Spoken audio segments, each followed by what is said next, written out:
తిరుమల అనే పేరు చెప్పగానే మనకు ఆ ఆపద మొక్కులవాడు శ్రీనివాసుడు ఎలాగైతే గుర్తుకొస్తాడో, ఆ తరువాత ఖచ్చితంగా గుర్తుకొచ్చేది శ్రీవారి లడ్డు.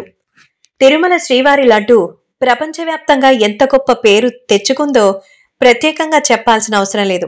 దర్శనానికి వెళ్ళిన వాళ్ళైనా తిరుమల పేరు చెప్పినా గుర్తుకొచ్చేదే ఆ తిరుమల శ్రీ వెంకటేశ్వరి లడ్డు. మరి ఆ లడ్డూకున్న చరిత్ర ఎంత గొప్పదో తెలుసా?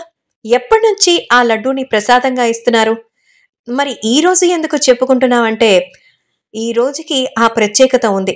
1715 అంటే దాదాపు 309 ఏళ్లుగా లడ్డూ ప్రసాదంగా మనకు తిరుమల నుంచి దక్కుతోంది. ఆగస్టు 2, 1715 సంవత్సరాల నుంచి దాదాపు 309 ఏళ్లుగా తిరుమల శ్రీవారి లడ్డూ ప్రసాదం గురించిన ఆ వార్తలు మనమందరం వింటున్నాం. మరి అందులో ఎలా మొదలైంది? మనకు శ్రీకృష్ణదేవరాయలు అంతకుముందు ఉన్నటువంటి కొంతమంది చక్రవర్తుల పరిపాలనలోనే తిరుమల లడ్డూ గురించి ఎంతో గొప్పగా చెప్తూ ఉంటారు. మరి నిజంగా తిరుమల లడ్డూ యొక్క ప్రాధాన్యత తెలిస్తే ఆశ్చర్యపోతారు. మరి ఈ కథని కూడా తెలిస్తే ఎంతో ఆప్యాయంగా మనకి శ్రీ వెంకటేశ్వర స్వామి ఆశీస్సులు అందించినట్టుగానే ఉంటుంది. ఎంతో కమ్మనైనటువంటి ఆ గొప్ప రుచిని ఎప్పటికీ మర్చిపోలేం. అందుకే అసలు ఏ ప్రసాదానికి లేని పేటెంట్ రైట్స్ మన తిరుమల శ్రీవారి లడ్డూకున్నాయంటే గొప్ప వ్యక్తే కదా.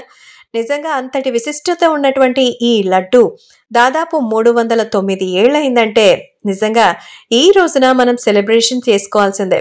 So patent, trade mark, geographical indications గుర్తింపు కూడా లభించింది.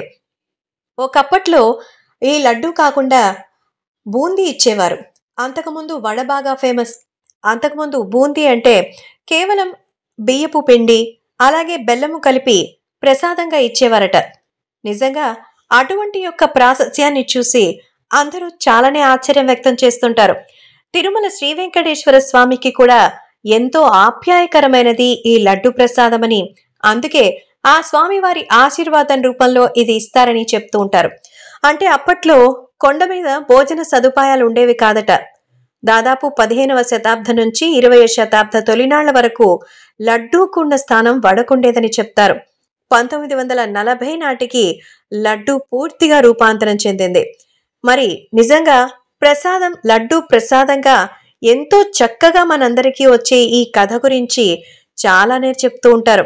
దాదాపు 12వ శతాబ్ద గ్రంథాల్లో కూడా ఇదిలో రాసి ఉంది.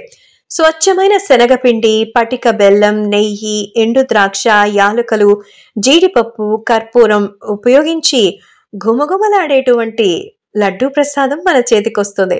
జీడిపప్పు కనిపించలేదని మనం నొచ్చుకున్న రోజులు లేకపోలేదు. కానీ ఎంత చెప్పినా గోవిందా గోవిందా అంటూ లడ్డూ ప్రసాదం చేతిలో కనపడితే తిరుపతి వెళ్ళినంత ఆనందం కలుగుతుంది. అందుకే ఆ ప్రసాదానికి అంతటి విశిష్టత. స్వామివారికి ప్రీతికరమైంది కాబట్టే ఆ కమ్మదనం, తీయదనం మనకు ఆశీస్సుల రూపంలో చేరుతుందని 300 ఏళ్లకు పైగా మనకు గుర్తుండే జ్ఞాపకంగా మిగిలిపోతుంది.